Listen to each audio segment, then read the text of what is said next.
Hello दोस्तों, कैसे हो आप सब। आशा करते हैं आप सब अच्छे होंगे, मस्त होंगे और अपनी पढ़ाई को एक दिशा दे रहे हो।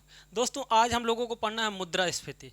मुद्रास्फीति से संबंधित अब तक के जितने भी सवाल बने हैं उन सवालों के हिसाब से आपका कॉन्सेप्ट क्लियर किया जाएगा और बाकी पूरा मुद्रास्फीति पढ़ाया जाएगा। ठीक है ना। मुद्रास्फीति मतलब इन्फ्लेशन। तो इससे संबंधित जैसे क्वेश्चन पूछा जाता है कि जैसे सीएसओ इससे जुड़ा हुआ है। सीएसओ की स्थापना कब हुई थी, सीएसओ का मुख्यालय कहाँ था, सीएसओ का क्षेत्रीय मुख्यालय कहाँ है, एनएसएसओ का मुख्यालय कहाँ पर है, ठीक है ना।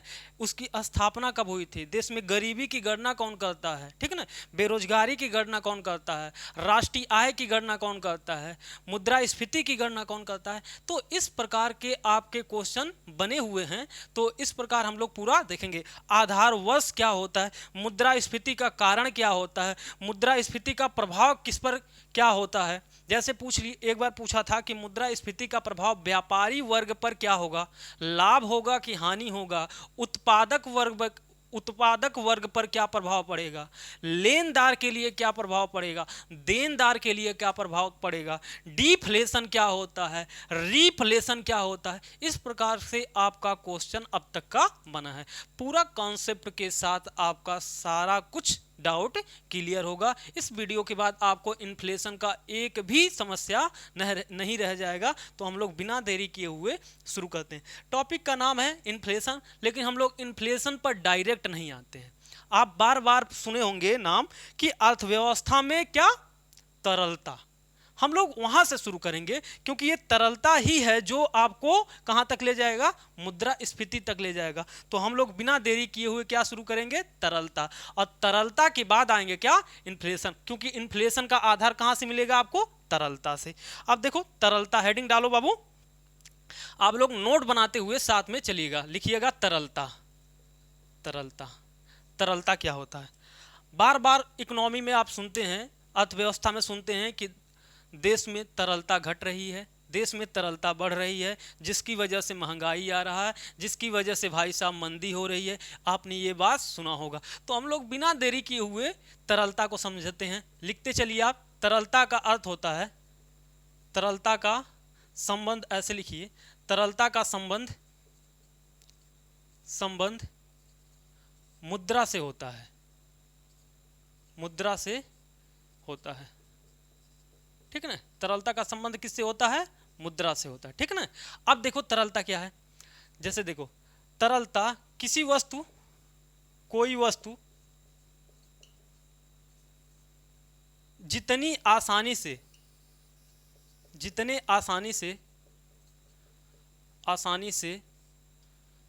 मुद्रा में परिवर्तित हो जाए,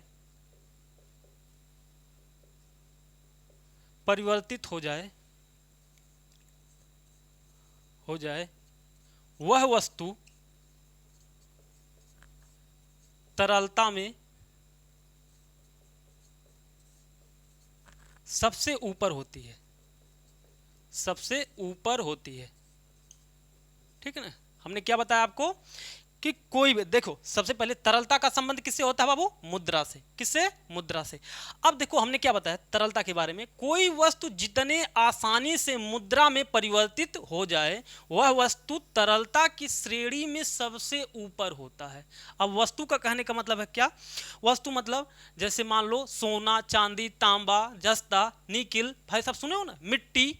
इसमें से ऐसी कौन सी वस्तु है जो कहीं भी आप रहो तो उसे रुपए में या मुद्रा में किसी भी करेंसी में आप परिवर्तित कर लो। भाई साहब आप कहोगे सोना, तो सबसे तरल वस्तु क्या हो जाएगा बाबू, जैसे सोना वस्तु के रूप में हमने क्या कहा, कोई वस्तु। तो मान लो क्या है, सोना, सोना भी एक वस्तु है, चांदी, तांबा, तांबा, लोहा, लोहा। मान लो ऐसे हम आपको कुछ वस्तु दे दी, ठीक है ना। तो क्या कह रहा, तरलता का मतलब क्या है, कोई वस्तु आसानी से किसमें परिवर्तित हो जाए, मुद्रा। अब मुद्रा का कहने का मतलब क्या है, करेंसी का मतलब क्या है, कि जैसे हमारी मुद्रा क्या है, रुपया। क्या है बाबू, हमारी मुद्रा क्या है, रुपया। उसके अलावा डॉलर, उसके अलावा पाउंड। इस प्रकार के आपने देखा चाइना का रेनमेन भी, ठीक है ना, रेनमेन भी। अब इस प्रकार की ये जो मुद्रा है, करेंसी है, अब कहने का क्या मतलब है कि ये जो सोना है आसानी से रुपए में बदल जाए, ये जो सोना है डॉलर में बदल जाए, ये जो सोना है पाउंड में बदल जाए, ये जो सोना है रेनमिनबी में बदल जाए। तो कहने का मतलब सीधा सा अर्थ ये है कि अगर कोई वस्तु जितना आसानी से मुद्रा में परिवर्तित हो जाता है उसी वस्तु को तरलता कहते हैं, ठीक ना। तो बताओ इन चारों वस्तुओं में सबसे आसान वस्तु कौन है जो कहीं भी रहो आप तो भाई साहब मुद्रा में परिवर्तित हो जाए, उसे बेच करके रुपया आप आसानी से प्राप्त कर लोगे। तो आप कहोगे भैया सोना, क्या कहोगे? सोना। इसमें सोना ऐसा कोई देश नहीं है, कोई ऐसा देश नहीं जो सोने को स्वीकार ना करता हो। भाई साहब आपके पास 50 ग्राम सोना है, 50 ग्राम सोना लेके भाई साहब निकल दिए घर से, तुम अपने चौराहे पे पहुंचोगे वहां भी बिक जाएगा, तुम अपने भाई साहब किसी भी जिले में जाओगे वहां बिक जाएगा, किसी राज्य में जाओगे वहां बिक जाएगा, किसी भी देश में जाओगे तब भी सोना कोई खरीद ही लेगा। तो बताओ ये सोना जिस देश में रहोगे उस देश के लोग खरीद लेंगे कि नहीं खरीद लेंगे? अब कहो भैया हम तांबा लेके घूम रहे हैं, हम लोहा लेके एक पाव घूम रहे हैं, तो जल्दी भजेगा? ऐसा नहीं है कि लोहा नहीं बिकेगा, बिकेगा, लेकिन जल्दी उसे खरीदने वाले नहीं मिलेंगे। तो एक पाव लोहा ले लो, एक पाव सोना ले लो, कौन जल्दी मुद्रा में परिवर्तित हो जाएगा? कहोगे सोना। तो बाबू सबसे तरल वस्तु क्या हो गया? सोना। तो आपको ये दिमाग में रखना है कि ऑप्शन के हिसाब से क्या पूछ रहा है। तो पूछेगा ऐसे 4 विकल्प दे देगा, तो पूछेगा कि बताओ इसमें सबसे तरल वस्तु कौन है? तो तरलता का संबंध मुद्रा से। हमने बताया कि नहीं बताया आपको? तो कोई वस्तु जितने आसानी से मुद्रा में परिवर्तित हो जाता है वो उसी वस्तु को क्या कहते हैं? तरलता। और वह वस्तु सबसे ज्यादा तरल वस्तु होगी। तब इसमें सबसे ज्यादा तरलता किसकी है बाबू? सोने का। अर्थात ये सबसे आसानी से मुद्रा में कौन परिवर्तित हो जाएगा? तो आप कहोगे सोना। समझ में आया? तो सबसे आसानी से कौन परिवर्तित होगा? सोना। तो ये सब ध्यान में रख। उसके बाद कौन परिवर्तित होगा? चांदी। उसके बाद तांबा। उसके बाद लोहा। तो इस प्रकार के वो विकल्प अपने हिसाब से देंगे, लेकिन हमने आपको समझाने के लिए विकल्प दिया है, ठीक है ना। तो ये बात आप समझ गए होंगे। तो लिख लो इसे, आप लोग नोट कर लो इसे। तरलता का मतलब आपको समझ में आ गया होगा, ठीक है ना। तरलता का संबंध कैसे है बाबू? मुद्रा या पैसे से, ठीक है ना। मुद्रा या पैसे से, ठीक है ना। ये ध्यान में रखना, मुद्रा भी दे या पैसा दे तो दोनों का मतलब आपको ध्यान में रखना है। तो ये हमारा था बाबू क्या? तरलता। तो तरलता आपको समझ में आ गया होगा। अब हम लोग चलते हैं किस पर? एक चीज और है, एक टॉपिक इसी में, सप्लाई। अगला टॉपिक इसी में, अगला टॉपिक क्या? अगला इसी से संबंधित है। आते हैं हम लोग सप्लाई पर। सप्लाई, SUPPLY, ठीक है ना। सप्लाई, सप्लाई को क्या कहते हैं? पूर्ति कहते हैं। अब ये सारे शब्द आपको बड़े आसानी से समझना है। क्यों? क्योंकि इन्हीं सबका तो इस्तेमाल करके पूरी अर्थव्यवस्था करना। मांग, पूर्ति, इन्हीं दोनों शब्दों पे तो भाई साहब पूरी अर्थव्यवस्था टिकी हुई है। हाँ, किसी देश की अर्थव्यवस्था किस पर टिकी है? आपके सप्लाई एंड डिमांड पर, ठीक है ना। तो ये आपको ध्यान में रखना। सप्लाई का संबंध किससे हो बाबू? सप्लाई का संबंध किससे है? पूर्ति से। सॉरी, सप्लाई का संबंध किससे है? मांग से। इसका संबंध, इसका संबंध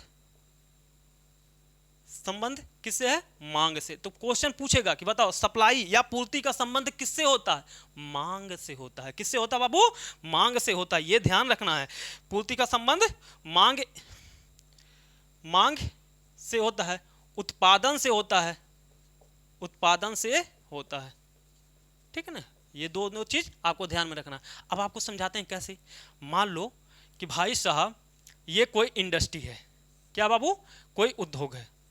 यहाँ पर उद्योग है, तो जाहिर सी बात है उद्योग धंधा होगा तो यहाँ पर कुछ न कुछ पैदावार होगा। क्या? उत्पादन होगा, उत्पादन होगा, ठीक है ना। उत्पादन होगा।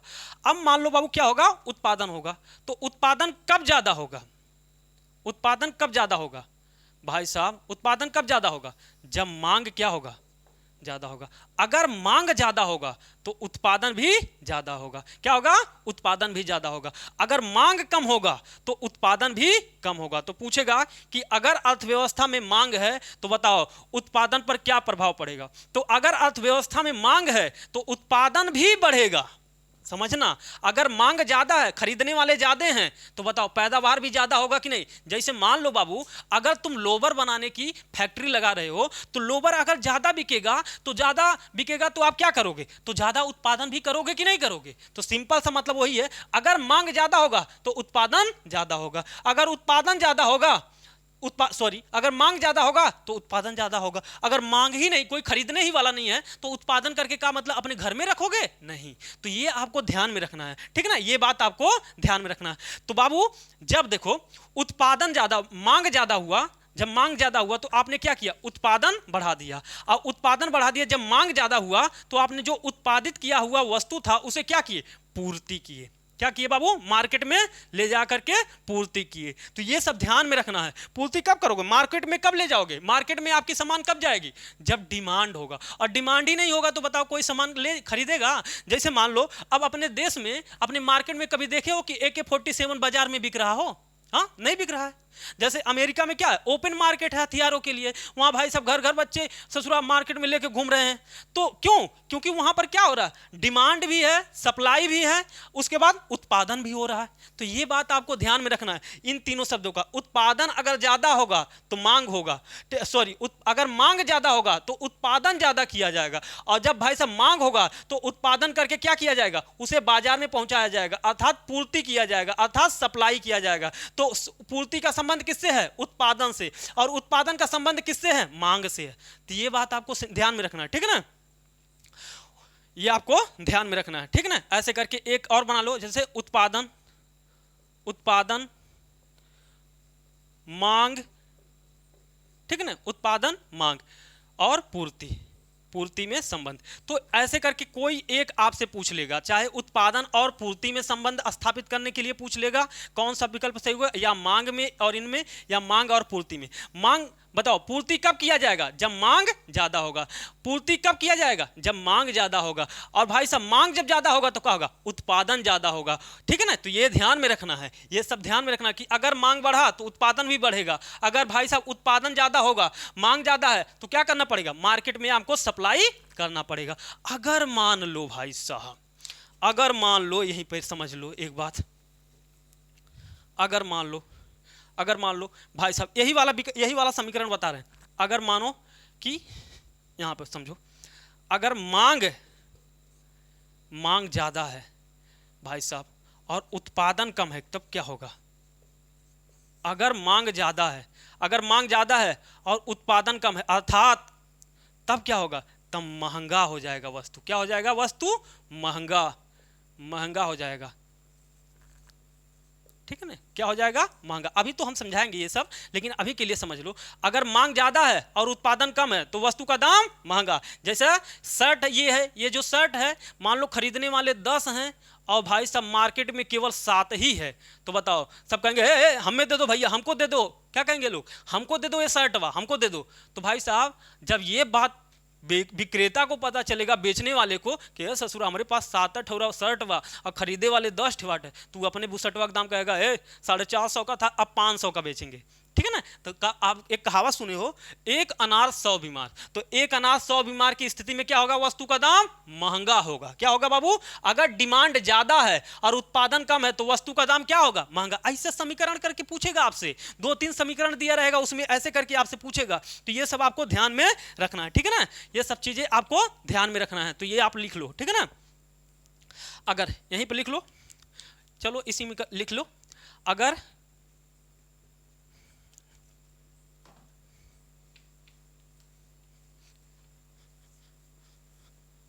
लिखो बाबू, अगर मांग ज्यादा है, अगर मांग ज्यादा होगा, मांग ज्यादा है और क्या बाबू? उत्पादन कम है, तो वस्तु का दाम क्या हो जाएगा? महंगा। क्या हो जाएगा बाबू? महंगा हो जाएगा। क्या हो जाएगा? महंगा। दूसरा, अगर मांग कम है, अगर मांग कम है और उत्पादन ज्यादा है, उत्पादन ज्यादा है, तो क्या होगा बाबू? वस्तु का दाम सस्ता। क्या होगा? वस्तु सस्ता होगा। कैसे? जैसे देखो, मान लो कि बाबू मान लो 4 शर्ट बना है और खरीदने वाले केवल मार्केट में 2 जने हैं। 4 शर्ट बना के रख, मतलब फैक्ट्री में खूब सामान बना है, खूब सामान, और खरीदने वाला कोई है नहीं है, खरीदने वाला कोई है नहीं है। तो बताओ वस्तु का दाम सस्ता हो जाएगा कि नहीं। सब क्या कहते हैं, जब सब्जियां संझवा के नहीं बिकता है तो कहते हैं 10 रुपया होल्लर, 10 रुपया होल्लर, कहते हैं ना।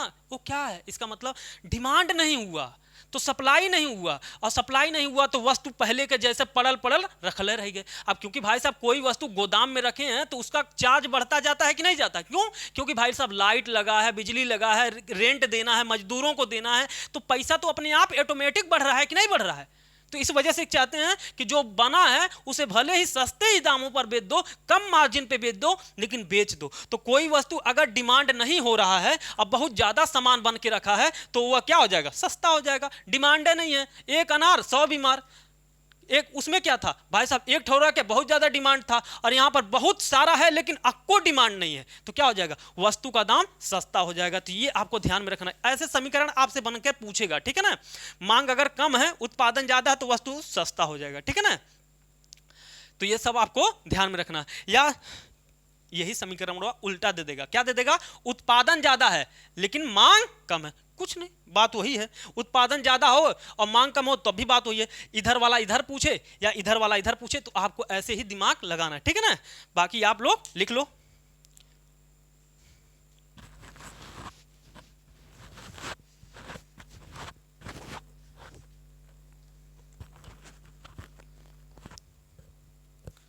चलो, अब सप्लाई मतलब समझ गए, आ गया होगा आप लोग को।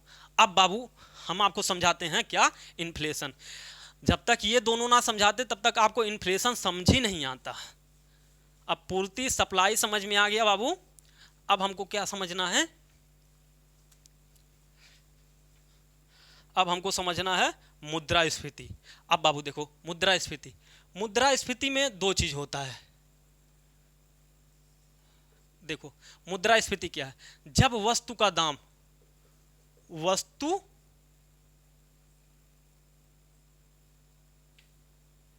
देखो, जब वस्तु का दाम, दाम क्या हो बाबू, लगातार बढ़े, और मुद्रा का मूल्य, मुद्रा का मूल्य क्या हो बाबू, मुद्रा का वैल्यू या मूल्य, मुद्रा का वैल्यू या मूल्य लगातार कम हो, लगातार कम हो। एक तरफ क्या हो रहा है, कम हो रहा है, एक तरफ क्या हो रहा है, एक तरफ देखो बढ़ रहा है और एक तरफ कम हो रहा है। तो इसी स्थिति को क्या कहते हैं बाबू, मुद्रास्फीति कहते हैं। क्या कहते हैं बाबू, इसी स्थिति को मुद्रास्फीति कहते हैं, ठीक है ना। मुद्रास्फीति या इन्फ्लेशन कहते हैं।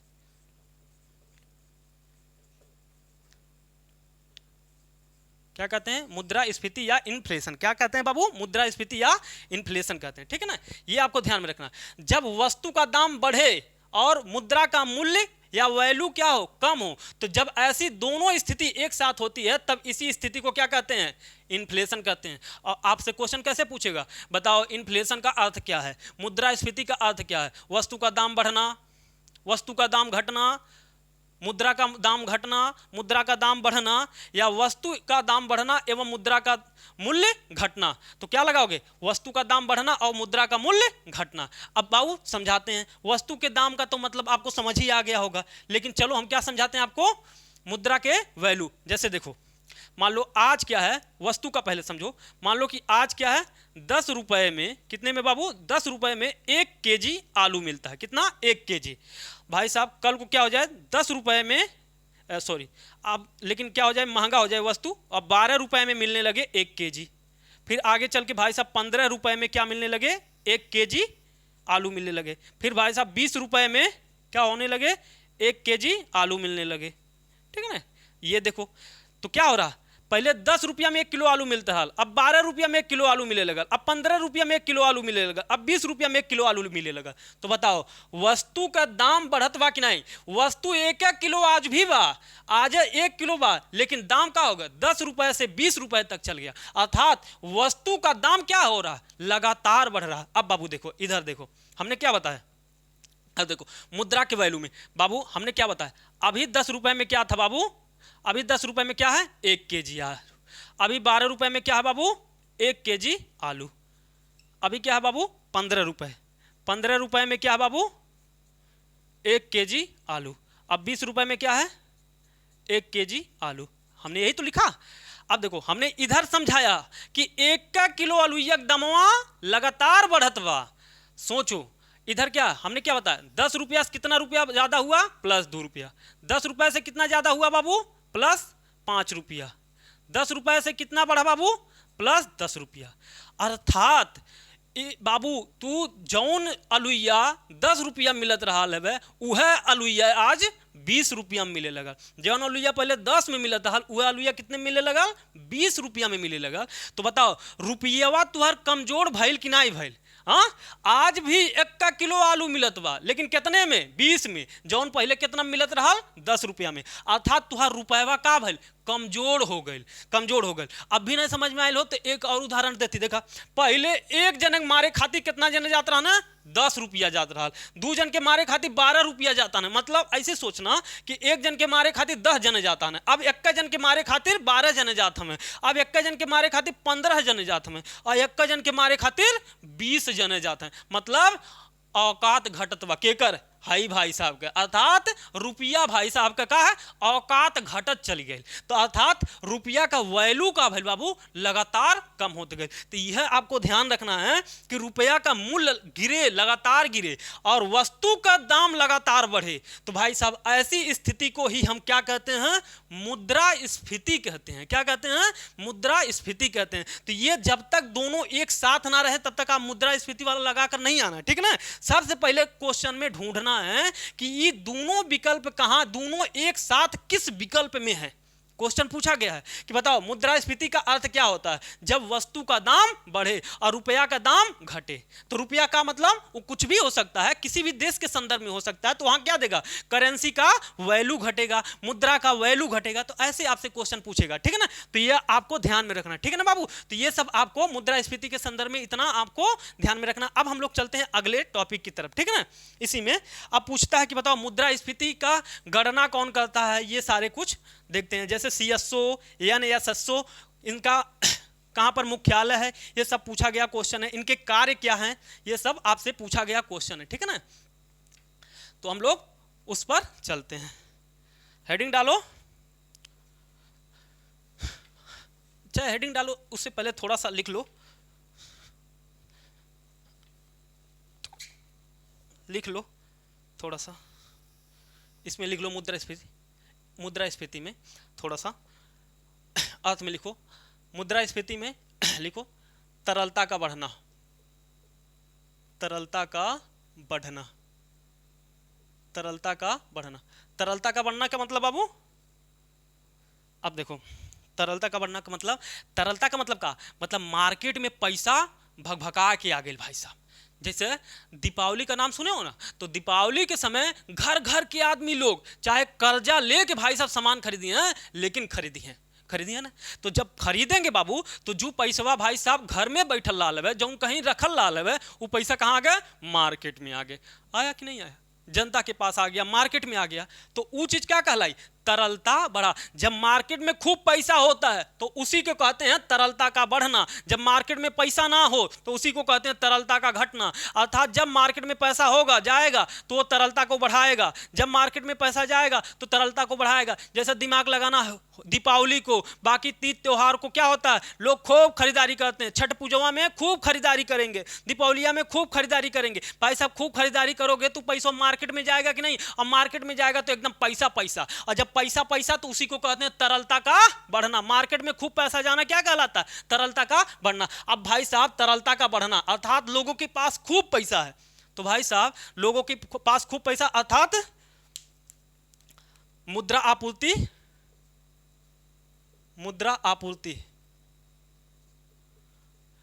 मुद्रा आपूर्ति बढ़ जाना। मुद्रा आपूर्ति बढ़ना मतलब मुद्रा, लोगों के पास खूब पैसा हो जाना। तरलता बढ़ना का मतलब मुद्रा का खूब बढ़ना, ठीक है ना। तरलता कब बढ़ेगा, जब भाई साहब पैसे में कन्वर्ट होगा, और पैसे में जब कन्वर्ट होगा तो अर्थात मुद्रा का आपूर्ति मतलब मार्केट में लोगों के पास क्या होगा, पैसा खूब बढ़ना, ठीक ना। और जब बाबू मुद्रा आपूर्ति खूब ज्यादा होगा, मुद्रा आपूर्ति लोगों के पास खूब पैसा है, तो क्या करेंगे, डिमांड करेंगे। क्या करेंगे बाबू, क्या करेंगे, डिमांड करेंगे। उसी को अर्थव्यवस्था की भाषा में क्या कहते हैं, क्रय शक्ति क्षमता। खरीदारी को क्या कहते हैं बाबू, क्रय शक्ति क्षमता, शक्ति क्षमता।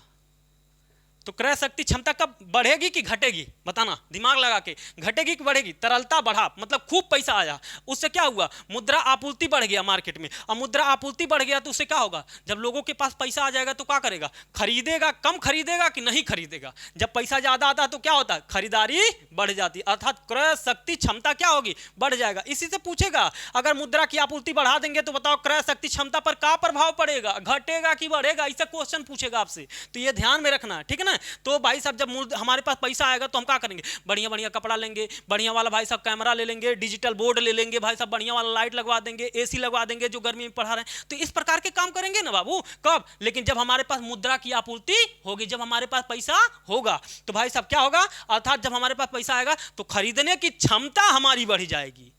समझ में आया। तो इसी को क्या कहते हैं अर्थव्यवस्था में, अर्थशास्त्र में क्या कहते हैं, क्रय शक्ति क्षमता, परचेजिंग पावर पैरिटी, क्या कहते हैं, परचेजिंग पावर पैरिटी। ऐसा दो विकल्प उठा के पूछ लेगा, बताओ क्रय शक्ति क्षमता अगर आ गया बच्चों लोगों के पास तो क्या प्रभाव पड़ेगा अर्थव्यवस्था में। बाबू जब क्रय शक्ति क्षमता अगर आ जाएगा तो क्या होगा, सबसे ज्यादा तो मांग बढ़ा देंगे। क्या करेंगे बाबू, मांग बढ़ जाएगा। क्या बढ़ जाएगा बाबू, मांग बढ़ेगा। अर्थात हमारे पास खरीदने की क्षमता है तो हम क्या करेंगे, खरीदेंगे, और जब खरीदेंगे तो भाई साहब डिमांड बढ़ेगा। जब कोई चीज हम लोग मांग करते हैं, मांगेंगे हाई लेना, हाउ लेना, हाउ लेना है, भाई साहब दीपावली आ रही है, हमको टीवी लेना, फ्रिज लेना, एसी लेना, कूलर लेना, गाड़ी लेना है, तो ये सब हम कहते हैं ना बाबू। तो ये जब हम कहते हैं तो क्या करें, अर्थात डिमांड बढ़ा रहे हैं। और क्या कर रहे हैं, डिमांड बढ़ा रहे हैं। अगर बाबू डिमांड बढ़ा रहे हो, अगर डिमांड बढ़ा रहे हो, अगर तब अगर मांग कर रहे हो, जब हम मांग करेंगे कि हमें टीवी चाहिए, फ्रिज चाहिए, कूलर चाहिए, एसी चाहिए, तो क्या होगा, जो व्यापारी आदमी होगा, जो उत्पादक वर्ग होगा, जो इसके पास उद्योग धंधे होगा,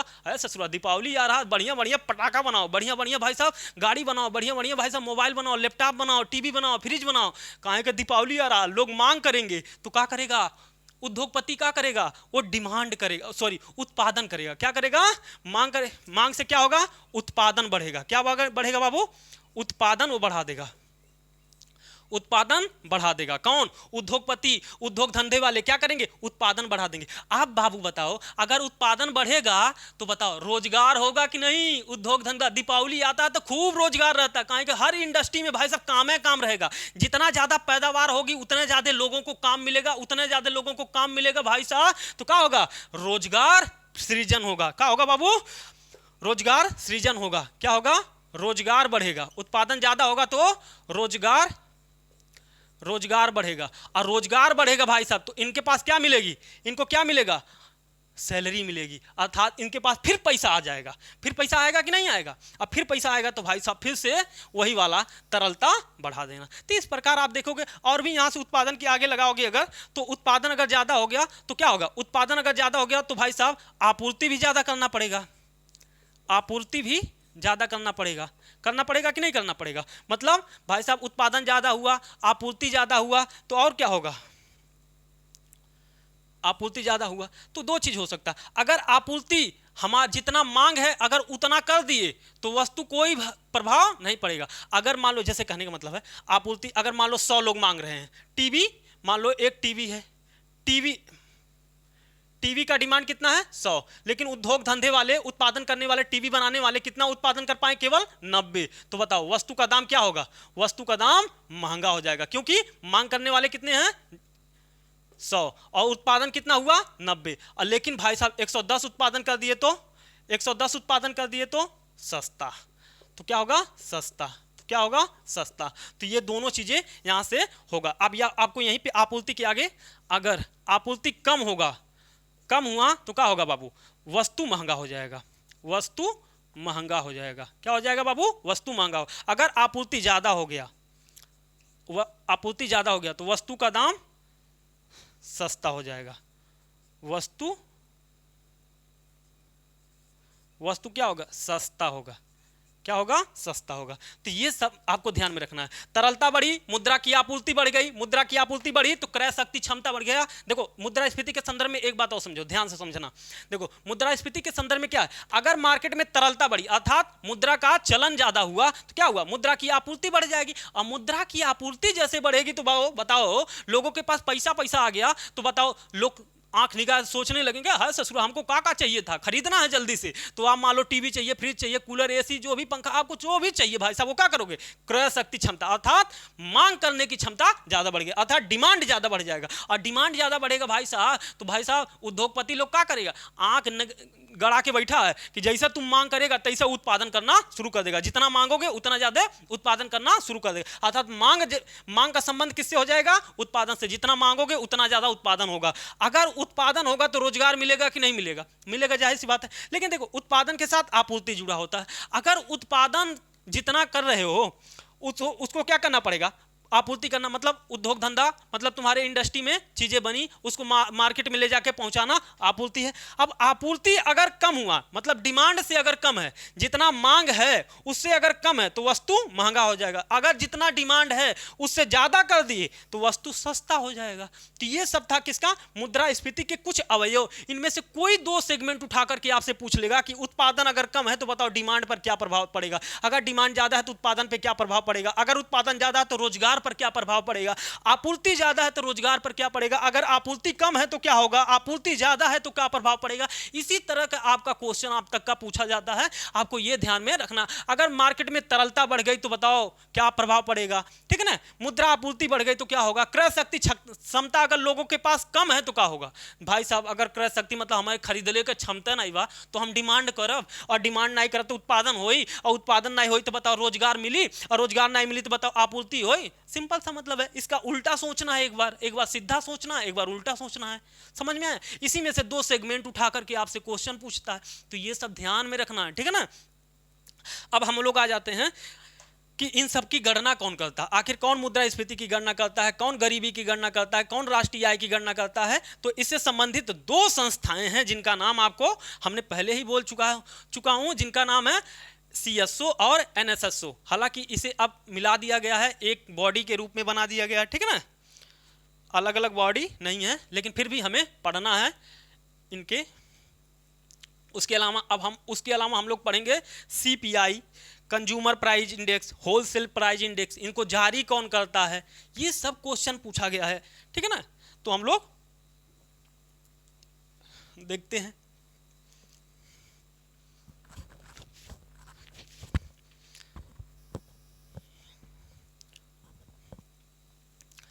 चलो हेडिंग डालो बाबू,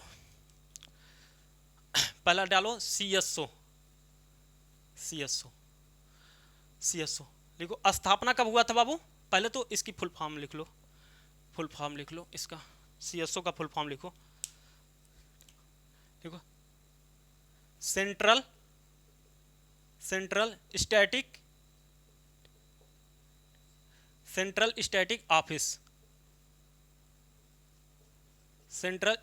ऑफिस, ठीक है ना, सेंट्रल स्टैटिक ऑफिस। अब लिखो स्थापना लिखो।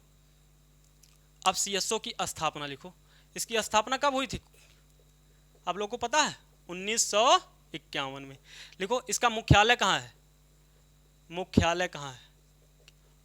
क्वेश्चन सब पूछा गया, मुख्यालय कहाँ है, नई दिल्ली, ठीक है ना। इसका मुख्यालय कहाँ बाबू, नई दिल्ली, आपको ध्यान में रखना, ठीक है ना। कहाँ पर है, CSO का मुख्यालय कहाँ है, नई दिल्ली में। लिखो और एक क्वेश्चन इससे बनता है, इसका क्षेत्रीय मुख्यालय कहाँ है, क्षेत्रीय मुख्यालय कहाँ है, क्षेत्रीय मुख्यालय लिखो कोलकाता, ठीक है ना। क्षेत्रीय मुख्यालय कहाँ है, कोलकाता में, ठीक है ना। लिखो इसके कार्य क्या है, ठीक है ना। इससे क्वेश्चन खूब बनेगा, कार्य क्या है। अब तक के अभी आपको समझ में आ जाएगा कि जो सेंट्रल CSO है, इस CSO से कई क्वेश्चन बने हैं इसके कार्य को लेकर के। लिखो CSO के कार्य, लिखो GDP की गणना करना। अब आप लोग, हालांकि हम GDP पढ़ाएंगे आगे चल के अगले चैप्टर में, लेकिन आपको क्या करना है, GDP का फुल फॉर्म लिख कर भेजना है, ठीक है ना। GDP की फुल फॉर्म और वर्तमान में भारत की GDP कितनी है, ठीक है ना। भारत GDP के स्तर पर किस रैंक पर आता है, ठीक है ना। ये दो क्वेश्चन का जवाब आपको देना है कि वर्तमान में भारत की GDP कितनी है, GDP का फुल फॉर्म क्या है और किस रैंक पर आता है, ठीक है ना। ये आपको ध्यान में रखना है। ध्यान में क्या रखना है, आपको जवाब देना है। GDP, मुद्रास्फीति की गणना करना, मुद्रा स्फीति की गणना करना अर्थात इन्फ्लेशन, वही अभी जो पढ़ाएं, मुद्रास्फीति की गणना करना। उसके अलावा लिखो जीवीए की गणना करना, ग्रास वैल्यू एडेड की गणना करना। उसके अलावा लिखो बाबू मुद्रास्फीति, जीवीए। उसके अलावा और लिख लो प्रति व्यक्ति आय की गणना करना, प्रति व्यक्ति आय की गणना करना। सब क्वेश्चन पूछा गया है, ठीक है। ये चार आपको ध्यान में रखना। क्या? पहला जीडीपी की गणना करना, मुद्रास्फीति की गणना करना, जीवीए की गणना करना और आपका प्रति व्यक्ति आय की गणना करना। ये सब काम किसके हैं? सीएसओ के, सेंट्रल स्टैटिक ऑफिस का कार्य है। किसका बाबू? सेंट्रल स्टैटिक ऑफिस, सीएसओ का कार्य है। सीएसओ की स्थापना 1951 में। आपको देखो सीधे क्वेश्चन पूछेगा पहला कि बताओ सीएसओ की स्थापना कब हुई, सीएसओ का फुल फॉर्म क्या है? तो सीएसओ का full form central static office, स्थापना 1951 में हुआ था बाबू। उसके अलावा इसका मुख्यालय नई दिल्ली में है, क्षेत्रीय मुख्यालय कोलकाता में। इसके कार्य क्या है? तो इसके कार्य आपको ध्यान में रखना है, ठीक है ना। इसके कार्य क्या है आपका? देखो जीडीपी की गणना करना, मुद्रास्फीति की गणना करना, उसके अलावा जीवीए की गणना करना, ग्रास वैल्यू एडेड इसका फुल फॉर्म होता है, प्रति व्यक्ति आय की गणना करना। ये किसका कार्य? सब सीएसओ का। किसका बाबू? सीएसओ का। ये आप लोग लिख लो, ठीक है ना। ये सब आप लोग लिख लो। अब हम लोग आते हैं एनएसएसओ पर, ठीक है ना। अब आ जाते हैं अगला संगठन है यानी एसएसओ, ठीक है ना। एनएसएसओ क्या कहते हैं इसे? एनएसएसओ, ठीक है ना। एनएसएसओ का फुल फॉर्म पहले लिख लेते हैं, नेशनल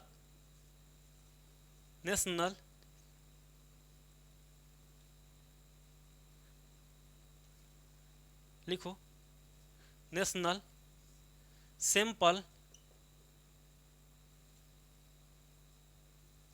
सैंपल सर्वे ऑर्गेनाइजेशन।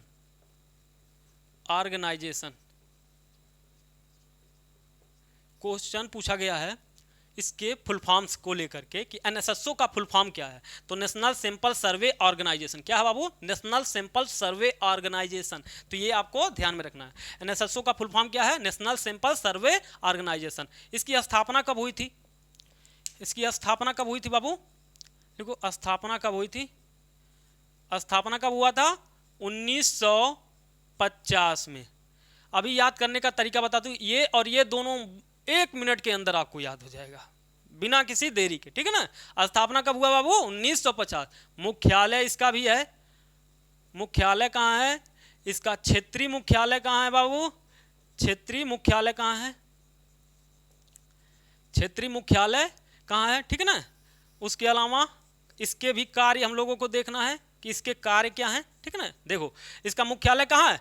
अब देखो कैसे याद करना है एनएसएसओ और सीएसओ में, कैसे याद करना है। हमने क्या बताया? इसका मुख्यालय नई दिल्ली, इसका क्षेत्रीय मुख्यालय कोलकाता। अब इसका उल्टा कर दो, इसका जो क्षेत्रीय मुख्यालय इसका हो जाएगा मुख्यालय अर्थात कोलकाता। क्या हो जाएगा? कोलकाता, ठीक है ना। कोलकाता क्या हो जाएगा? कोलकाता। इसका मुख्यालय एनएसएसओ का मुख्यालय क्या हो जाएगा? कोलकाता। जो सीएसओ का क्या था? क्षेत्रीय मुख्यालय था। अब इसका क्षेत्रीय मुख्यालय कहाँ हो जाएगा? इसका मुख्यालय अर्थात नई दिल्ली, ठीक है ना। नई दिल्ली। देखो ये 1951 में स्थापित हुआ, ये कितने में? 1950 में, ठीक है ना। 1 साल पहले गैप है। इसका कार्य क्या है? गरीबी और बेरोजगारी की गणना करना। गरीबी एवं बेरोजगारी की गणना करना,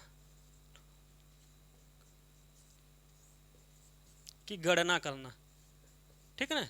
गरीबी और बेरोजगारी की गणना कौन करता है बाबू? एनएसएसओ, ठीक है ना। ये क्वेश्चन पूछा गया है। अब देखो एक बात समझो एनएसएसओ का, एक बात दोनों समझो। देखो सीएसओ के संदर्भ में देखो, सीएसओ का फुल फॉर्म क्या है? सेंट्रल स्टैटिक ऑफिस, स्थापना 1951, मुख्यालय नई दिल्ली, क्षेत्रीय मुख्यालय इसका कहाँ है? कोलकाता। सीएसओ का कार्य क्या है? जीडीपी की गणना करना, मुद्रास्फीति की गणना करना, जीवीए की गणना करना, प्रति व्यक्ति आय की गणना करना। उसके अलावा दूसरा बॉडी है बाबू एनएसएसओ। एनएसएसओ का कार्य क्या? एनएसएसओ का फुल फॉर्म क्या है? नेशनल सैंपल सर्वे ऑर्गेनाइजेशन, स्थापना 1950, मुख्यालय कोलकाता, क्षेत्रीय मुख्यालय नई दिल्ली। कार्य बाबू गरीबी और बेरोजगारी की गणना करना। अगर आपसे क्वेश्चन पूछ ले कि अगर गरीबी और बेरोजगारी की गणना ये कर रहे हैं तो बताओ रोजगार की गणना कौन करता है? क्वेश्चन पूछा गया है। गरीबी और बेरोजगारी की गणना अगर ये कर रहे हैं, एनएसएसओ कर रहा है, तो बताओ रोजगार की गणना कौन करता है? तो लिख लो रोजगार की गणना, नोट करके लिखना बाबू, नोट करके लिखो रोजगार की गणना रोजगार की गणना श्रम ब्यूरो द्वारा किया जाता है। यह भी क्वेश्चन पूछा गया, श्रम ब्यूरो द्वारा किया जाता है, श्रम ब्यूरो द्वारा किया जाता है, ठीक है ना, श्रम ब्यूरो द्वारा किया जाता है। ये सब ध्यान में रखने वाली बात है, ठीक है ना। कौन करता है बाबू? रोजगार की गणना श्रम ब्यूरो। लेकिन जैसे रोजगार के आगे ब लगा दे बेरोजगार, तो तुरंत लगा देना क्या? NSSO। कौन को लगाओगे? NSSO। और जब कहेगा रोजगार की गणना तो श्रम ब्यूरो द्वारा। समझ में आया? ये वाला पूरा जल्दी से आप लोग इसे लिख लो, हम मिटाते हैं इसे, हम बाबू अगले पड़ाव की तरफ अपना बढ़ते हैं, ठीक है ना। अब हम लोग आ जाते हैं क्या? WPI और CPI को के बारे में। अच्छा, एक चीज और लिख सकते हो, इसमें लिख सकते हो। अच्छा नहीं, अभी तो हमें CPI और WPI पढ़ना है, तब CPI और WPI के बारे में लिखेंगे ना।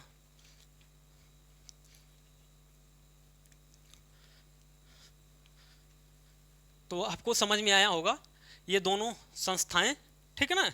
इन दोनों संस्थाओं के कार्य जरूरी याद करना है कि इनके कौन कौन से कार्य हैं, सब क्वेश्चन पूछा गया है, ठीक है ना।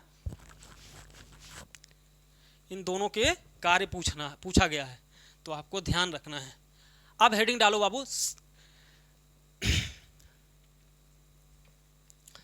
WPI और CPI। ये दोनों क्वेश्चन फुल फॉर्म के साथ आपको फिर बताते हैं, ठीक है ना, एक ही बॉडी भी।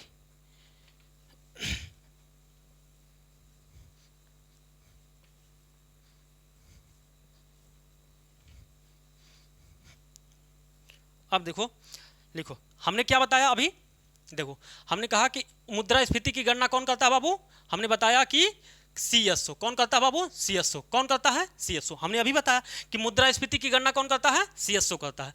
अगर CSO करता है तो हमने कहा कि मुद्रास्फीति की गणना CSO करता है। लेकिन CSO भाई साहब मुद्रास्फीति की गणना अर्थात महंगाई की गणना करने के लिए दो बॉडी का इस्तेमाल करता है। किसका किसका? दो बॉडी। एक है बाबू CSO, सॉरी WPI, एक का नाम है WPI और एक का नाम है बाबू CPI। क्या नाम है? एक का नाम CPI, एक का नाम WPI।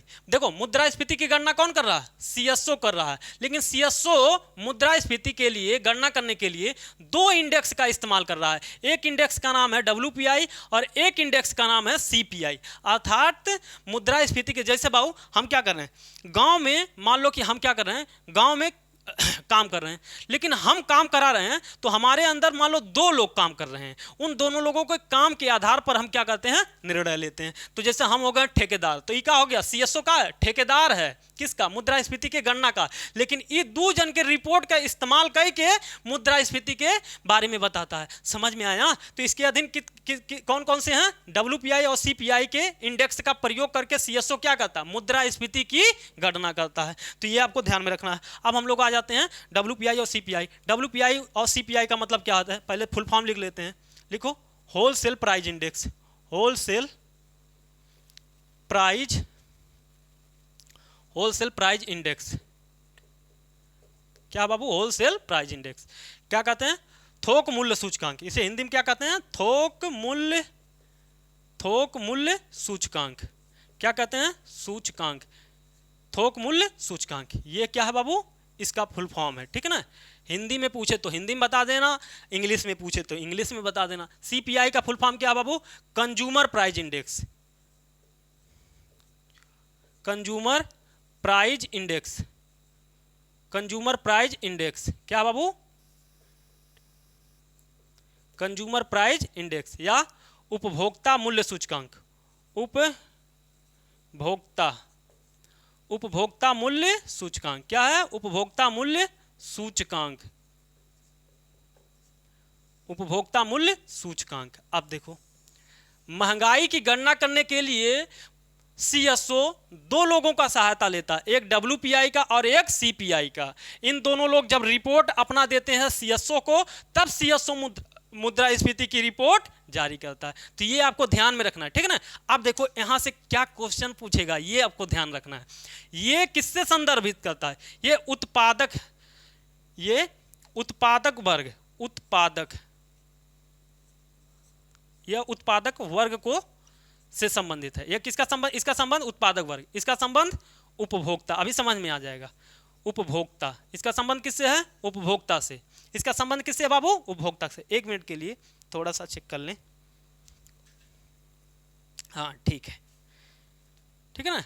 इसका संबंध किससे है बाबू, उत्पादक वर्ग से, और इसका संबंध उपभोक्ता, मतलब ये पैदा करने वाले, वस्तुओं को उत्पादित करने वाले लोगों को संदर्भित करता है। कौन, WPI। और भाई साहब कंज्यूमर मतलब उसे उपभोग करने वाले, जैसे दाल, चीनी, नमक, महुआ, ये सब जो भी मतलब भाई साहब नून, तेल, सब कुछ, क्या उसको जो खपत करने वाले लोग हैं वो क्या है, कंज्यूमर हैं। और होलसेल जो उत्पादित कर रहे हैं, किसको संदर्भित करते हैं, WPI को। तो क्वेश्चन पूछेगा कि WPI का संबंध बताओ उत्पादक से है कि उपभोक्ता से है, CPI का संबंध बताओ उत्पादक से है कि उपभोक्ता से है। ऐसा क्वेश्चन आपसे पूछ लेगा तो आपको ध्यान में रखना है, ठीक है ना। उसके अलावा बाबू आ जाते हैं हम लोग, ये इसकी गणना कौन करता है, WPI की गणना कौन करता है, WPI की गणना करता है बाबू डिप द्वारा। कौन करता है, WPI की गणना डिप करता है। और इसकी गणना कौन करता है बाबू, इसकी गणना करता है CSO खुद करता है, ठीक है ना, CSO खुद करता है। इसकी गणना CPI की गणना कौन करता है, CSO खुद ही करता है। और WPI की गणना डिप द्वारा किया जाता है। अब डिप क्या है, डिप एक संस्था है, इसका फुल फॉर्म लिख लो, department of industrial, department of industrial, department of industrial policy and programme, department of industrial policy and programme, policy and programme, ठीक है ना, पॉलिसी एंड प्रोग्राम। डिप का फुल फॉर्म क्या है, department of industrial policy and programme, ठीक है ना। और इसकी गणना तो CSO करवे करता है, हमने बता ही दिया, सेंट्रल स्टैटिक ऑफिस, ठीक है ना। तो इसकी गणना CPI की गणना CSO करता है। और लिखो बाबू, इसका आधार वर्ष क्या है, इसका आधार वर्ष अभी बताएंगे कि आधार वर्ष क्या होता है। क्वेश्चन पूछा गया है कि WPI का आधार वर्ष क्या है, 2011-12, ठीक है ना। और इसका आधार वर्ष 2012 है, ठीक है ना, इसका आधार वर्ष 2012। यह किसकी गणना करता है, केवल वस्तुओं की गणना करता है। WPI में केवल वस्तुओं को शामिल किया जाता है। लिखो, WPI में केवल वस्तुओं को शामिल किया जाता है, वस्तुओं को शामिल किया जाता है, शामिल किया जाता है, ठीक है ना। WPI में क्या है बाबू, केवल वस्तु शामिल है। और इसमें लिखो CPI में क्या है, इसमें CPI में वस्तु एवं सेवा दोनों को शामिल किया जाता है, वस्तु एवं सेवा दोनों को शामिल किया जाता है, दोनों को शामिल किया जाता है, शामिल किया जाता है। अब देखो ये क्या है, अब देखो ध्यान से, हमने बताया कि CPI में वस्तु एवं सेवा दोनों को शामिल किया जाता है। देखो क्या है कि जैसे हमने कहा कि नून, तेल, धनिया, मिर्चा, जो भी आप खाते हो, दूध, दही, ठीक है ना, दाल, चावल, गेहूं, अनाज, आटे, ये जो कुछ भी हैं ये सब क्या है, वस्तु है। और वस्तु के साथ साथ इसमें क्या है बाबू, सेवा। जैसे आपने देखा होगा कि जो लेबर हैं, उन लेबरों का जो भाई साहब दिहाड़ी है, उनको जो वेतन दिया जाता है, तो उन श्रमिकों को भी इसमें शामिल किया जाता है। तो वस्तु के साथ सेवा को भी इसमें शामिल किया जाता है, ये आपको ध्यान में रखना है। और WPI में केवल क्या है बाबू, वस्तु शामिल हैं। तो इसमें ध्यान देना है कि इसमें कुल कितने वस्तु शामिल हैं। एक बार क्वेश्चन पूछा था कि WPI में कुल कितने वस्तु शामिल हैं, तो लिखो WPI में कुल 697 वस्तु शामिल है, 697 वस्तु। कितना बाबू, WPI में कुल कितना शामिल है, 697 वस्तुएं शामिल है। कितना, WPI में कुल कितना शामिल है, 697। अब देखो ये 697, WPI में कितना वस्तु शामिल है, WPI में 697 वस्तु शामिल है। अब देखो इसमें से प्राथमिक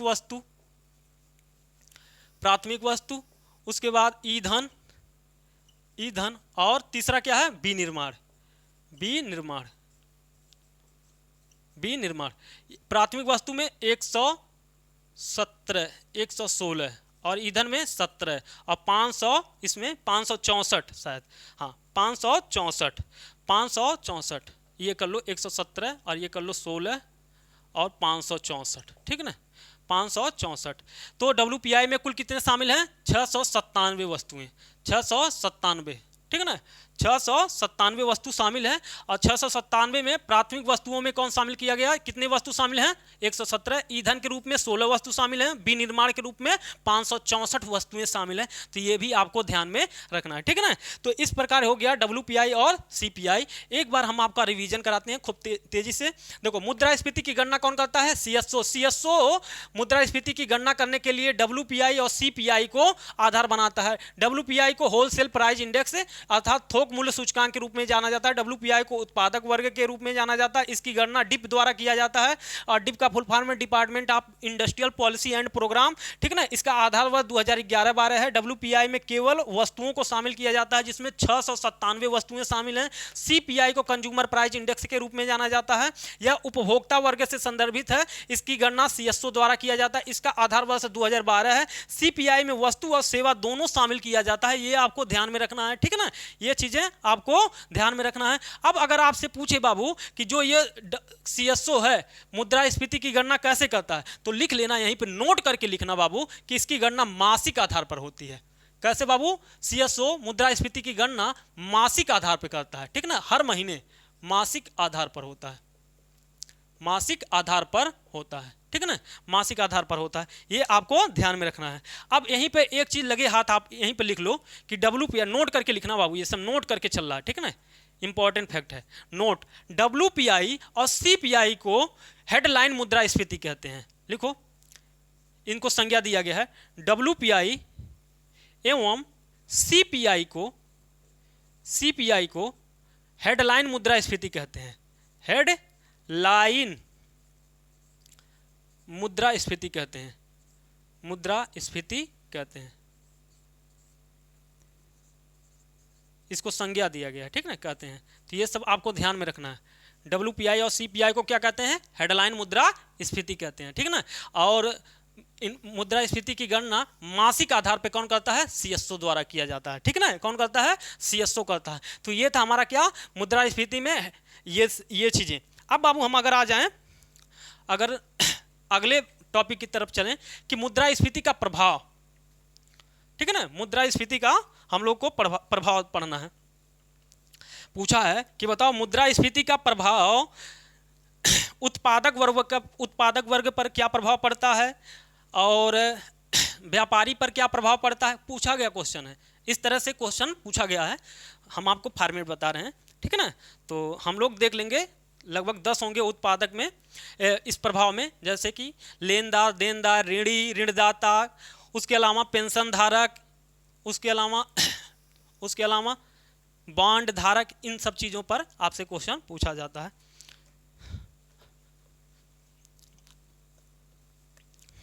एक छोटा सा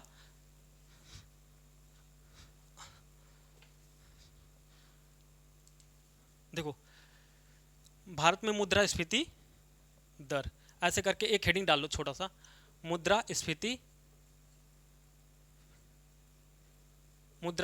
दर, ठीक है। लिखो मुद्रास्फीति,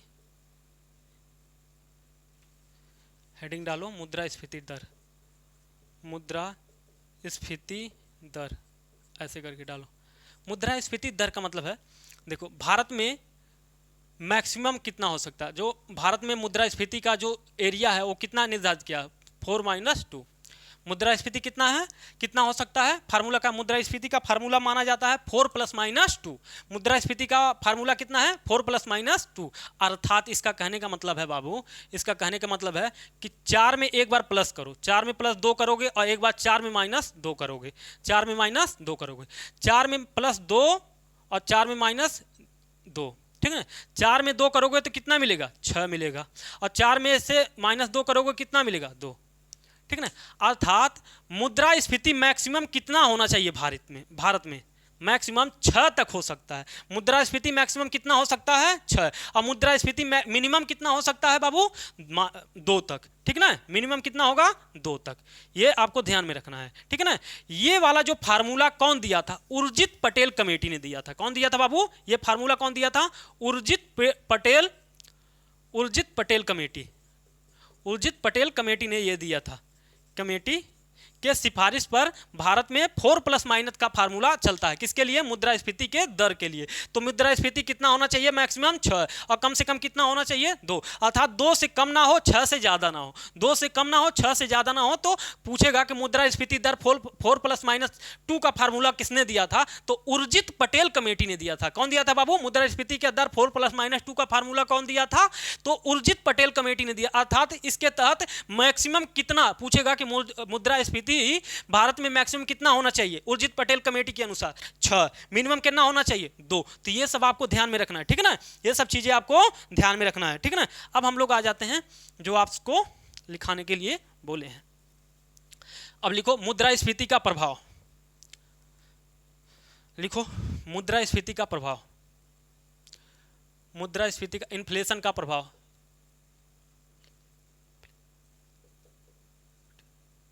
इन्फ्लेशन, TION, इन्फ्लेशन का प्रभाव, ठीक है ना? प्रभाव क्वेश्चन पूछा गया है यहां से भी। जैसे पूछेगा, सबसे पहले लिखते चलो, पहले 10-12 हैं उनको लिख लेते हैं। तो जैसे उत्पादक वर्ग, उत्पादक वर्ग पर मुद्रास्फीति का क्या प्रभाव होता है? 1, 2, 3, 4, 5, 7, 8। मुद्रा उत्पादक वर्ग, व्यापारी, व्यापारी खरीदेगा कौन? उपभोक्ता, उपभोक्ता, ठीक है ना? लिखते चलिए, पहले बना लीजिए उपभोक्ता।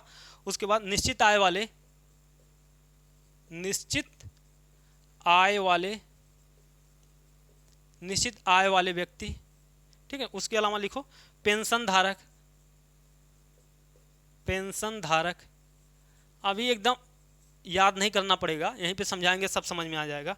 ऋणी एवं ऋणदाता, ऋणी, ऋणदाता। उसके बाद लेनदार, देनदार, लेनदार। 9वां देनदार, ऋणी, ऋणदाता, लेनदार, देनदार। उसके अलावा आयात और निर्यात लिख लो, आयात और निर्यात भी लिख लो। आयात को था 10वां नंबर ना। उसके अलावा लिखो 11, आयात और निर्यात, आयात और निर्यात। इतना लिख लो। और है एक आध? चलो इतना रखते हैं। अब देखो बाबू, मुद्रास्फीति, पहला नंबर मुद्रास्फीति का मतलब महंगाई और रुपए का मूल्य कम होना, हमने बता दिया था पहले। तो बताओ महंगाई होने से किसको किसको फायदा होगा?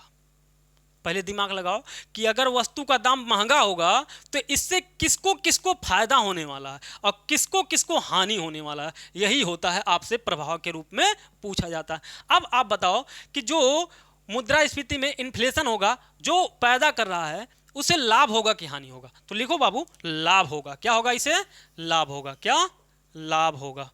व्यापारी को भी क्या होगा? लाभ होगा। भाई साहब जो खरीदेगा क्या होगा? हानि होगा। अब तीनों एक साथ समझो कैसे।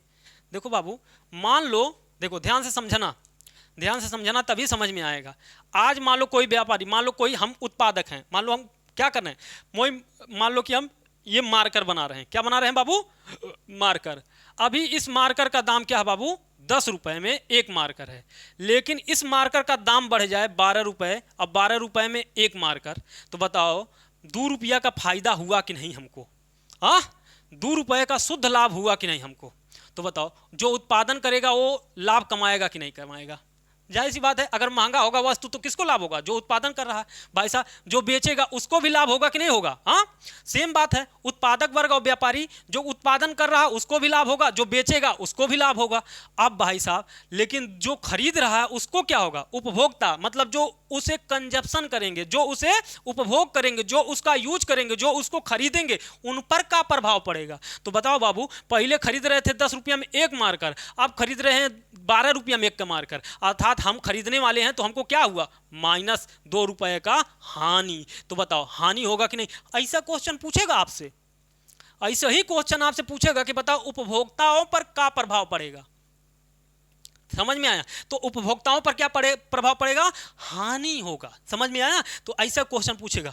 निश्चित आय वाले, निश्चित आय वाले, निश्चित आय वाले मतलब बताओ, मान लो कि अभी इन्फ्लेशन नहीं, महंगाई नहीं है, तो हमारा बताओ हम 10,000 कमाते हैं, कितना बाबू 10,000 कमाते हैं, कितना 10,000 कमाते हैं, और भाई साहब 7,000 खर्च हो गया, 7,000 खर्च होता था और 3,000 क्या होता था, बच जाता था, यही ना, 10,000 कमाते थे, 7,000 खर्च होता था, 3,000, लेकिन भाई साहब महंगाई अगर आ जाए तो बताओ क्या, बताओ 7,000 में काम चलेगा?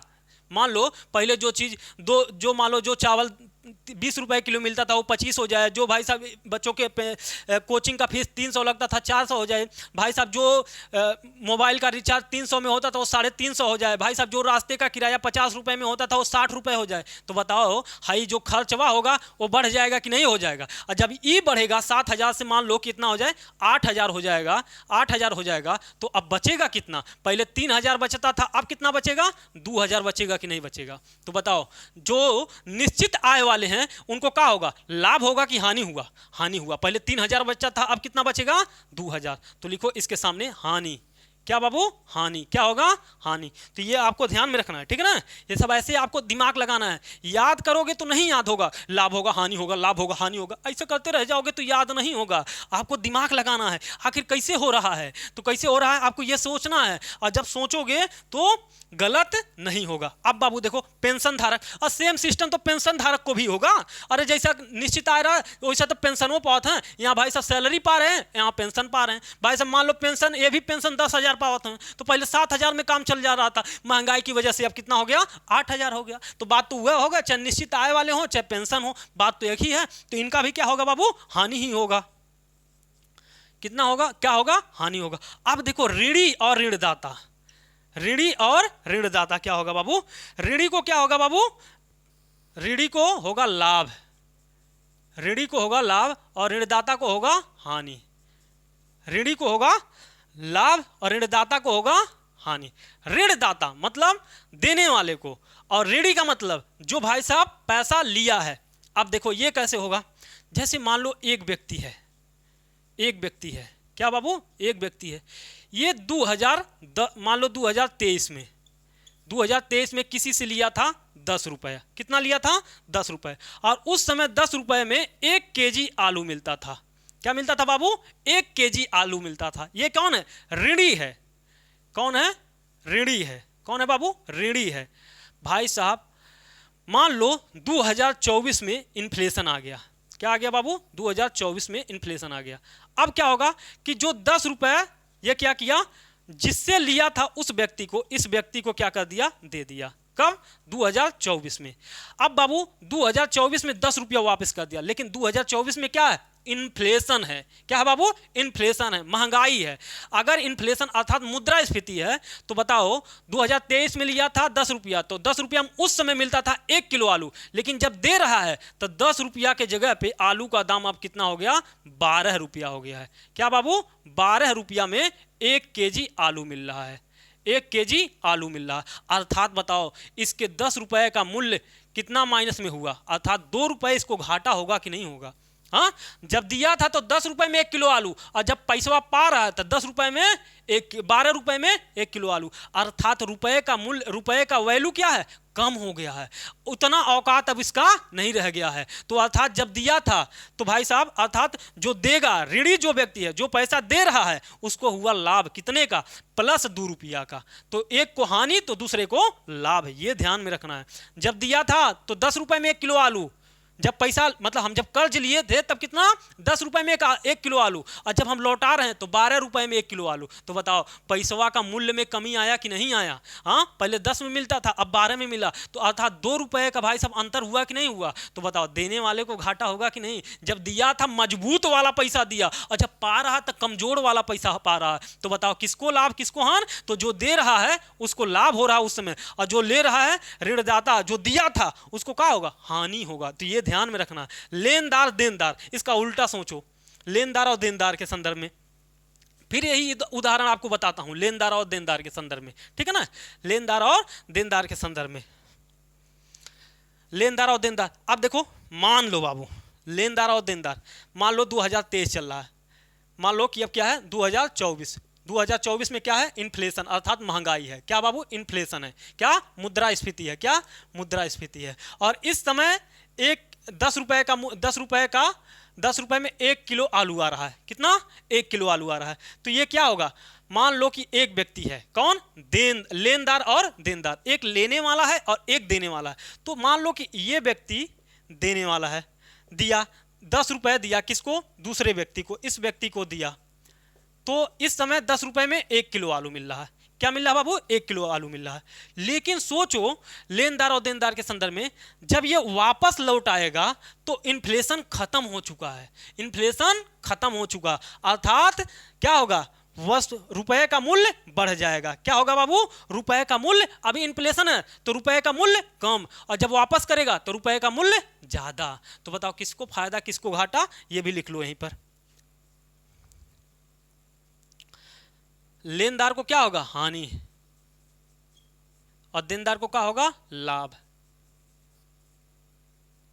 अरे लेनदार और नहीं समझ में आया, चलो एक बार और समझाते हैं। लेनदार और देनदार कुछ नहीं, पहले वाले का उल्टा करना है। जैसे देखो, इसमें क्या है?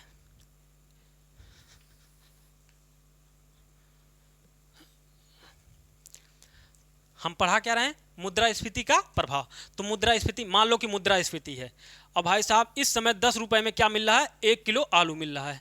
कितना? 1 किलो आलू मिल रहा है। कब? मुद्रास्फीति के दौरान। किसी व्यक्ति ने दिया पैसा, किसी व्यक्ति ने दिया, तो एक हो जाएगा देनदार और एक हो जाएगा लेनदार। लेनदार, ठीक है ना? लेनदार। 10 रुपए में 1 किलो आलू है, कब? मुद्रास्फीति के दौरान। तो देनदार क्या किया बाबू? 10 रुपए दिया, किसको? लेनदार को। हाई व्यक्ति ले लिया, और इस समय 10 रुपए में क्या मिल रहा है? 1 किलो आलू मिल रहा है। क्या मिल रहा है बाबू? 1 किलो आलू मिल रहा है। 1 किलो आलू मिल रहा है। अब बाबू मुद्रास्फीति के दौरान 1 किलो आलू मिल रहा है, लेकिन जब मुद्रास्फीति, अभी तो मान लो मुद्रास्फीति है, लेकिन जब मुद्रास्फीति खत्म होगा तब ये लेनदार जो पैसा लिया है, ये क्या करेगा? इनको वापस करेगा। क्या करेगा बाबू? इनको वापस करेगा। कितना वापस करेगा? 10 रुपया ही तो करेगा। अभी क्या है? 10 रुपए में 1 किलो आलू है, लेकिन जब वापस करेगा तो 8 रुपया में 1 किलो आलू है। ऐसा समझना, 8 रुपए में 1 किलो आलू है, 1 केजी आलू है, 1 केजी आलू है। जब लिया था 10 रुपया, तो 10 रुपए में 1 किलो आलू था, और जब वापस कर रहा है तो 8 रुपया में 1 किलो आलू है। अर्थात इसका रुपया कितना ज़्यादा मजबूत हो गया? 2 रुपया ज़्यादा मजबूत। जब लिया था तो कमजोर रुपया लिया था, और जब लौटा रहा है तो मजबूत रुपया लौटा रहा है। जब लिया था, लेनदार जब लिया था तो कमजोर रुपया लिया था, इसलिए हानि, और जब भाई साहब लौटा रहा है तो मजबूत रुपया लौटा रहा है। तो मजबूत रुपया कौन लेगा? देनदार। जो दिया था वो लेगा, और जब लिया था तो कमजोर कौन लिया था? लेनदार लिया था। समझ में आया? जब लिया था तो 10 रुपए में 1 किलो आलू, और जब पैसवा कर्जवा लौटा रहा है तो 8 रुपया में 1 किलो आलू है। ससुरा, उसको 2 रुपए का घाटा हुआ कि नहीं हुआ? समझ में आया? तो ये था लेनदार और देनदार। अब आपको आयात और निर्यात वाला बाबू बताना है कि आयात और निर्यात पर क्या प्रभाव पड़ेगा। आपके लिए एक क्वेश्चन, ठीक है ना? हालांकि हम अगले वीडियो में इसे बता देंगे, लेकिन आप लोगों को बताना है कि आयात और निर्यात पर क्या प्रभाव पड़ेगा, ठीक है ना? आयात और निर्यात पर मुद्रास्फीति का क्या प्रभाव पड़ेगा, ये आपको बताना है, ठीक है ना? ये आपको बताना है। 2 आपके लिए होमवर्क है, ठीक है ना? अब आ जाते हैं कि मुद्रास्फीति का कारण क्या है।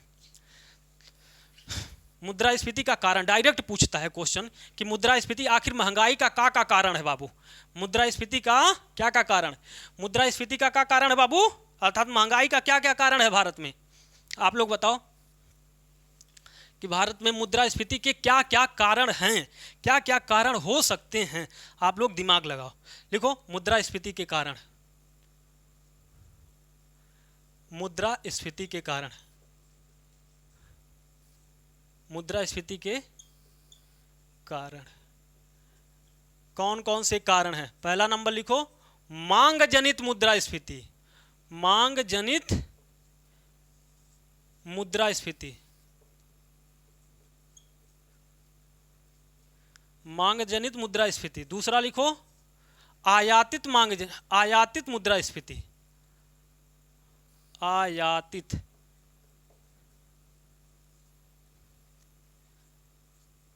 मुद्रास्फीति, ठीक है, मुद्रास्फीति। तीसरा लिखो कच्चे माल वाला,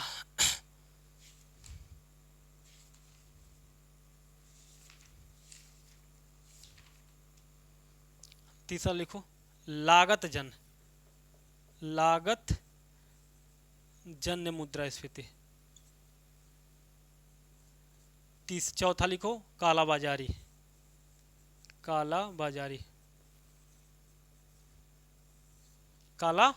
ठीक है ना, काला बाजारी। अब देखो दिमाग लगाओ थोड़ा बहुत तुम लोग भी।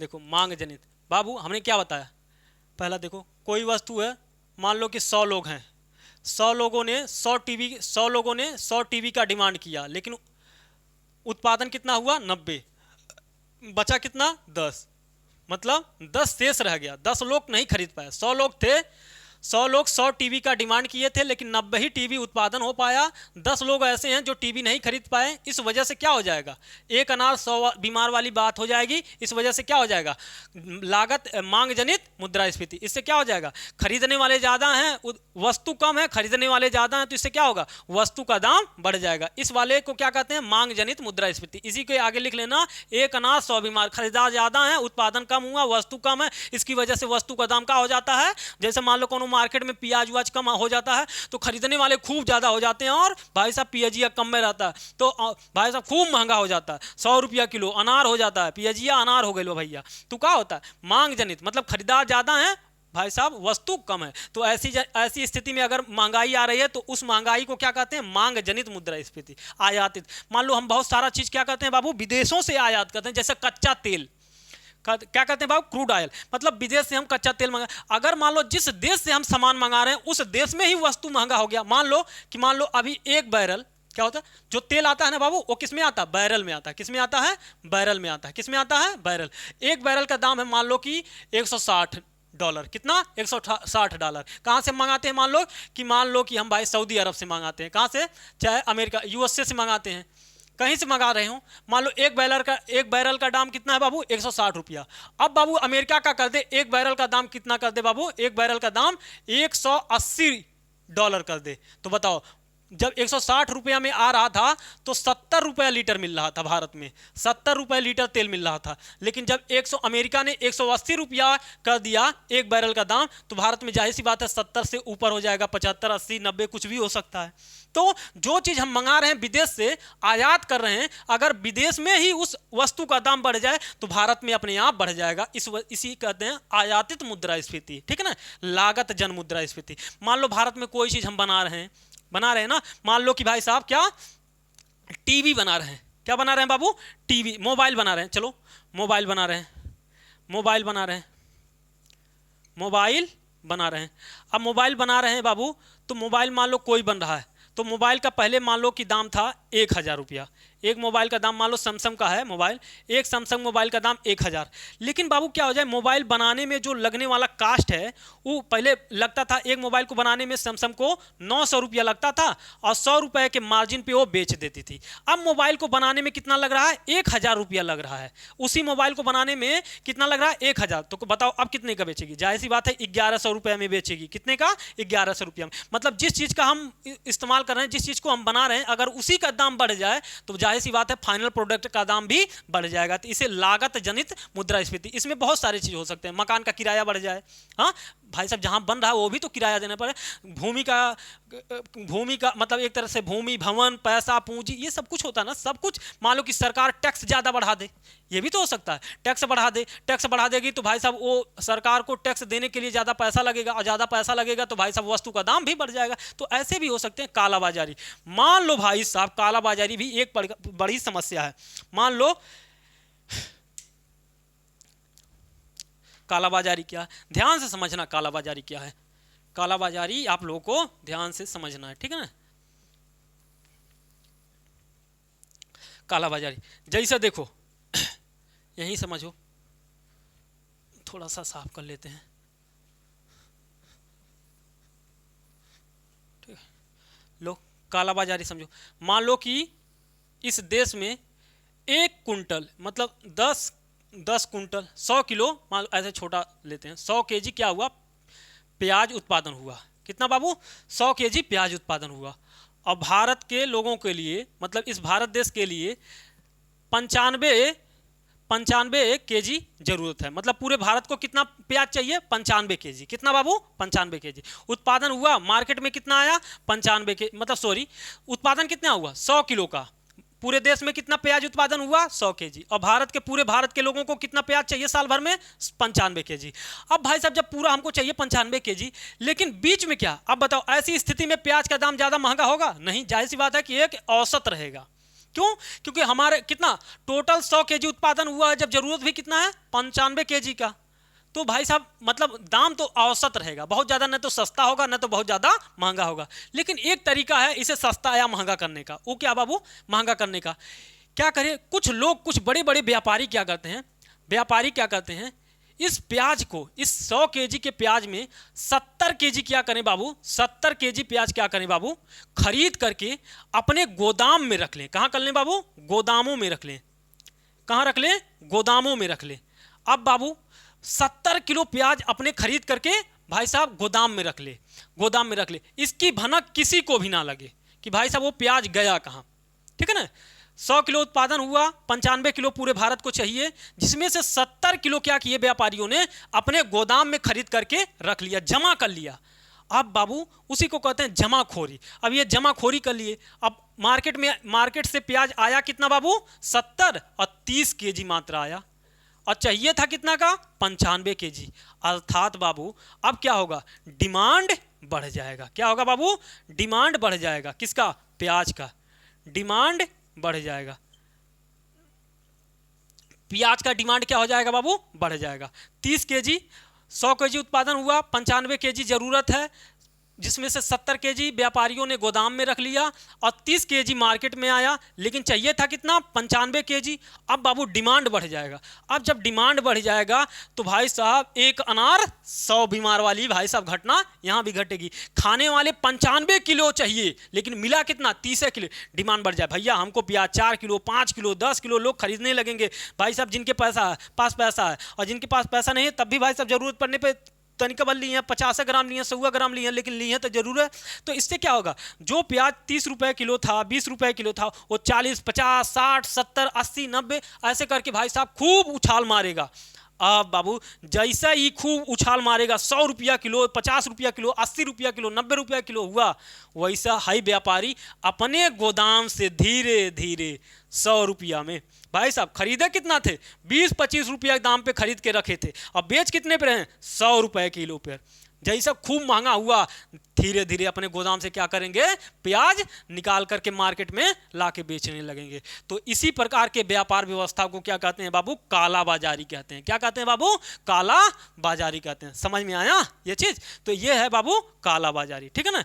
तो इस प्रकार हम लोग देखें पूरा का पूरा मुद्रास्फीति। फिर हम लोग अगले टॉपिक में इकोनॉमी का देखेंगे। आज के लिए बस इतना रखते हैं। आप लोग को समझ में आया होगा। ठीक है ना? मुद्रास्फीति। तो मुद्रास्फीति के कारणों में ये 4 आपको ध्यान में रखना है। बस आज के लिए इतना रखते हैं दोस्तों।